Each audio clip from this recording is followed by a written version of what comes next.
بسم الله الرحمن الرحيم. هل أتى على الإنسان حين من الدهر لم يكن شيئا مذكورا إنا خلقنا الإنسان من نطفة أمشاج نبتليه فجعلناه سميعا بصيرا إنا هديناه السبيل إما شاكرا وإما كفورا إنا أعتدنا للكافرين سلاسل وأغلالا وسعيرا إن الأبرار يشربون من كأس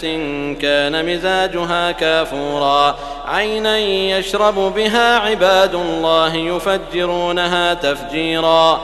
يوفون بالنذر ويخافون يوما كان شره مستطيرا ويطعمون الطعام على حبه مسكينا ويتيما وأسيرا إنما نطعمكم لوجه